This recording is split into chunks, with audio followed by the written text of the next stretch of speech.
มีใครบ้างที่ขยันซื้อสมุดสเก็ตมาเหลือเกินแต่ก็แทบจะไม่เคยหยิบมาใช้เลยหรือว่ามีเล่มที่วาดอยู่แล้วแต่ก็ไม่เคยจะวาดเต็มเล่มได้สักทีคลิปนี้นะคะเราจะมาแนะนำทริคดีๆสำหรับคนที่อยากจะวาดรูปให้เต็มสมุดสเก็ตกันจ้าต้องบอกว่าโลกขยันซื้อสมุดสเก็ตมาแต่ไม่เคยฟิลอัพได้สักเล่มหนึ่งเนี่ยเชื่อว่าหลายๆคนเป็นเนาะแล้วมันแก้ไงกันหน้าการนี้ก็ต้องบอกว่าจริงๆเราก็เคยตกอยู่ในสภาพนั้นทุกคนคือขยันซื้อจริงซื้อจนเหมือนจะเอาไปขายต่อแต่ช่วงหลังวันนี้เราก้าวผ่านจุดนั้นมาได้แล้วทุกคนเราสามารถฟิลอัพสมุดสเก็ตไม่ใช่แค่เล่มเดียวแต่ว่าถึง2เล่มด้วยกันนะคะใครอยากดูสเก็ตบุ๊กทัวร์ของ2เล่มนี้ก็ไปดูกันได้นะคลิปนี้เราก็อยากจะมาแชร์ทริคที่เราใช้กันเนาะว่าเราทำยังไงถึงสามารถมีความขยันมุ่งมานะในการฟิลอัพสมุดสเก็ตแบบนี้ได้นะคะอย่างแรกที่เราทำเลยนะก็คือเราตั้งเป้าหมายให้กับสมุดสเก็ตของเราเว้ยทุกคนอยากจะแนะนำให้เป็นเป้าหมายง่ายๆแล้วก็ไม่จำกัดตัวเองเยอะนะแนะนำให้เป็นเป้าหมายที่พัฒนาสกิลวาดรูปของตัวเองได้ด้วยก็จะดียกตัวอย่างเช่นอาจจะอยากฝึกใช้ปากกาวาดรูปหรือว่าอยากฝึกสีน้ำหรืออยากฝึก anatomy อะไรอย่างเงี้ยหรือว่าจริงๆจะไม่ต้องเป็นเป้าหมายเฉพาะเจาะจงขนาดนั้นก็ได้อาจจะเป็นกฎขึ้นมาเล็กๆสำหรับเราเช่นว่าวาดรูปละ10 นาทีในสมุดสเก็ตเล่มนี้อะไรประมาณเนี้ยนึกออกไหมอย่างที่บอกว่าสำคัญมากว่าให้ตั้งเป้าหมายกว้างๆเอาไว้นะยกตัวอย่างของเราเองนะอย่างเรามี2เล่มใช่ไหมเล่มนี้คือเล่มแรกที่เร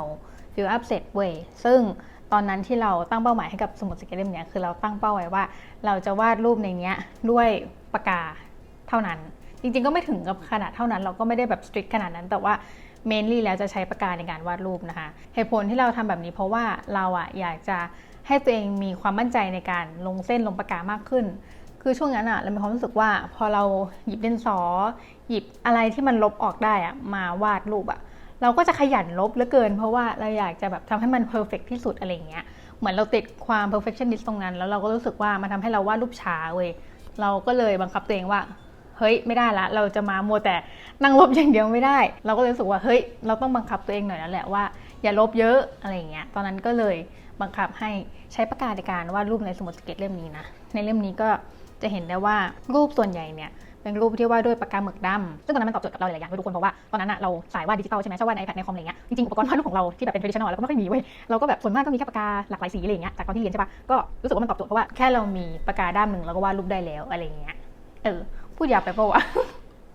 นี่เพิ่งตัวอย่างแรกเองมาตัวอย่างที่2ก็คือสมุดสเก็ตเล่มที่เราเพิ่งฟิลอัพเสร็จไปนะคะแล้วก็มีคลิปเพิ่งโพสต์ไปเนี่ยนอกเรื่องนิดนึงคือเรากะจะถ่ายสเก็ตบุ๊กทัวร์ของเราใหม่ว่ะเพราะว่าเรารู้สึกว่าคลิปเก่ามันแบบภาพไม่ค่อยชัดแต่ก็เอาไว้ว่ากันทีหลังเนาะกลับมาเรื่องเดิมก่อนก็คือเล่มนี้เนี่ยหลังจากที่เราพัฒนาคอนฟิเดนซ์ของตัวเองมาจากเล่มที่แล้วใช่ไหมทีนี้เราก็เลยอยากจะเอ็กซ์เพร์เมนต์แล้วก็เพิ่มสกิลการระบายสีของตัวเองนะเล่มนี้ก็เลยตั้งเป้าหมายกับตัวเองไว้ว่าจะพยายามทำให้ colorful ที่สุดก็คือในแต่ละหน้าเนี่ยจะพยายามใช้สีสันอะไรอย่างเงี้ยเยอะๆเพราะฉะนั้นในเล่มนี้ถ้าเกิดใครที่ได้ดูสเก็ตบุ๊กทัวร์ของเราซึ่งถ้าเกิดนั่นแหละยังไม่ได้ดูไม่เป็นไรนะกะจะถ่ายไหมก็จะเห็นว่ามันคัลเลอร์ฟูลมากนะซึ่งเรารู้สึกว่าข้อดีของการตั้งเป้าหมายแบบนี้มันทำให้สมุดสเก็ตของเรามีดิเรกชันด้วยมันเหมือนแบบเหมือนเราได้คุมธีมโดยที่เราก็ไม่ได้พยายามคุมธีมอะไรขนาดนั้นนะนึกออกไหมก็ประมาณนั้นนะคะมาที่สเต็ปที่2กันเลยละกันที่อยากจะแนะนำก็คือให้เราเลือกสมุดสเก็ตเนี่ยให้เข้ากับเป้าหมายเราถ้าเกิดเราจะใส่ชุดว่ายน้ำเนี่ยเราก็จะเลือกใส่ชุดว่ายน้ำที่สระว่ายน้ำหรือตอนที่เราไปทะเลใช่ไหมทุกคนการเลือกสมุดสเก็ตก็เหมือนกันเลยจ้ะเราก็ต้องเลือกให้ตรงกับเป้าหมายแล้วก็วัตถุประสงค์ของเราเนาะดูจริงจังมากเว้ยตัวอย่างเช่นถ้าสมมติว่าเรากะจะวาดรูปด้วยปากกาเป็นหลักเหมือนที่เราเคยทำในเล่มแรกใช่ไหมแล้วก็อาจจะไม่จำเป็นที่จะต้องใช้กระดาษที่มีแกรมเยอะเพราะฉะนั้นใช้กระดาษถูกๆกระดาษ A4 อะไรแบบนี้ก็ได้เหมือนกันหรือว่าถ้าเกิดว่าเป็นคนที่อยากจะฝึกสีน้ำแน่นอนว่าทุกคนก็ต้องใช้กระดาษแกรมเยอะถ้าเกิดอยากจะฝึกสีน้ำจริงจังถูกไหมก็นั่นแหละข้อดีของการทำแบบนี้เนี่ยมันทำให้สมมติว่าเป็นคนที่ซื้อสมุดสเก็ตมาเยอะๆใช่ไหมคะเราก็จะได้เลือกถูกจากคลังของเราไงว่าเนี่ยเรามีจุดประสงค์ประมาณนี้นะเราจะใช้เล่มแบบไหนดีอะไรเงี้ยแล้วก็กับการสำหรับคนที่อยากจะซื้อสมุดสเก็ตเล่มใหม่ไม่รู้จะซื้อแบบไหนดีถ้าเกิดว่าเราตั้งเป้าหมายเอาไว้ใช่ไหมเราก็จะได้รู้แล้วว่าสมุดสเก็ตของเราที่อยากได้ก็น่าจะประมาณนี้ราคาประมาณนี้อะไรเงี้ยมันก็จะช่วยเราคัดเลือกสมุดที่เราจะเอามาใช้ในการวาดรูปนั่นเองนะจ๊ะสเต็ปที่3เนี่ยแนะนำให้เริ่มจากสมุดเล่มเล็กๆค่ะแต่ว่าจริงๆข้อนี้เนี่ยไม่ได้สำคัญมากนะคือไม่ต้อง follow ตามก็ได้แต่ว่าเรามีความรู้สึกว่าถ้าเกิดเราเริ่มจากสมุดสเก็ตเล่มเล็กหรือว่าเล่มบางหน่อยเนี่ยมันจะทำให้เราฟิลอัพได้เร็วไงแล้วมันจะมีกำลังใจเว้ยอย่างเล่มแรกของเราเนี่ยมันก็ ไม่ได้บางมากนะคะแต่ว่ามีความเล็กมันน่าจะขนาดประมาณ A5 มั้งแล้วเรามีความรู้สึกว่ามันวาดเต็มหน้าได้ไวดีว่ะอะไรเงี้ยแล้วเราก็แบบ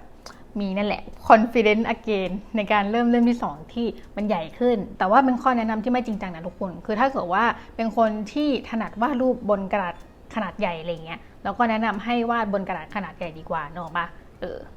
สเต็ปที่4แล้วสเต็ปสุดท้ายแล้วนะก็คืออยากจะบอกว่าเราดูสมุดสเก็ตของคนอื่นได้แต่ว่าอย่าเอามาเปรียบเทียบกับตัวเองโอเคไหมคืองี้เราเชื่อว่าทุกคนมันมีโมเมนต์นี้กันทั้งนั้นแหละที่ว่าเอางานตัวเองไปเปรียบเทียบกับคนอื่นอะไรอย่างเงี้ยไม่ว่าจะเป็นงานดิจิตอลหรือว่าแม้แต่ในสมุดสเก็ตก็ตามทีใช่ไหมบางคนอาจจะเอาไปเปรียบเทียบในใจจนถึงขนาดเฟลจนไม่อยากว่าในสมุดสเก็ตต่อก็มีอะไรอย่างเงี้ยถึงแนะนำไว้ตั้งแต่สเต็ปแรกไงว่าให้เราตั้งเป้าหมายกับตัวเองเอาไว้ใช่ไหมลองสภาพนะว่าเรามีเป้าหมายว่าเราอยากจะฝึกวาดอนาโตมีแล้วเราไปเจอคนที่มีสมุดสเก็ตที่สเก็ตฉากสวยมากเราก็จะรู้สึกว่าเฮ้ยของเขาสวยจังแต่เรารู้อยู่แล้วไงว่าเป้าหมายของเราก็คือการวาดอนาโตมีวาดคนใช่ไหมเพราะฉะนั้นนั่นแหละสมุดสเก็ตของเราจะมีฉากเยอะๆได้ไงถูกไหมเราไม่ได้โฟกัสเรื่องฉากไงเราโฟกัสเรื่องคนการที่เราโฟกัสกับเป้าหมายของเราเองเนี่ยมันจะทำให้เราลดอาการแหละก็คงอาจจะแบบไม่ได้หายไปหมดอะไรเงี้ยแต่ก็คงลดอาการได้บ้างในการที่รู้สึกว่าเอางานของเราไปเปรียบเทียบกับคนอื่นเนาะและก็หวังว่าการที่ได้เห็นสมุดสเก็ตสวยๆของคนอื่นเนี่ยจะเป็นการได้แรงบันดาลใจแทนนะคะผมโอเคนี่ก็เป็นทริคทั้งหมดที่เรามีให้กับทุกคนในวันนี้นะจ๊ะก็ลองเอาไปปรับใช้กันดูเนาะแล้วก็ถ้าเกิดใครใช้แล้วได้ผลไม่ได้ผลอะไรยังไงก็มาแชร์กันได้ที่ใต้เมนนี้นะคะอยากรู้เหมือนกันว่ามันจะได้ผลกับคนอื่นไหมเพราะว่าส่วนตัวมันได้ผลกับเรามากเลยนะแล้วก็จริงๆเนี่ยเรายังมีทริคอื่นๆเกี่ยวกับสมุดสเก็ตอีกนะเช่นแบบว่าจะฟิลอัพสมุดสเก็ตยังไงให้ดูสวยแล้วก็เต็มเร็วอะไรอย่างเงี้ยแต่ว่าคิดว่าคลิปนี้ยาวพอละเดี๋ยวเรามาพูดให้ฟังในคลิปอื่นๆแล้วกันเนาะสุดท้ายนี้นะคะการวาดรูปเนี่ยควรที่จะทำให้เรามีความสุขมากกว่าเครียดหนักกว่าเดิมนะคะทุกคนโอเคไหมคือถ้าสุดท้ายแล้วสมุดสเก็ตของเรามันจะไม่เต็มหรืออะไรก็แล้วแต่ก็ไม่ต้องไปซีเรียสนะมันไม่ใช่ the end of the world เนาะสำคัญที่สุดคือเรา enjoy กับการวาดรูปแค่นี้ก็พอแล้วนะคะผมโอเคยังไงถ้าเกิดชอบคลิปนี้ก็ฝากกดไลค์กดแชร์ด้วยนะจ๊ะทุกคนแล้วมาเจอกันใหม่คลิปหน้าวันนี้เราไปละบ๊ายบายลาก่อนซ่อนกินจ้า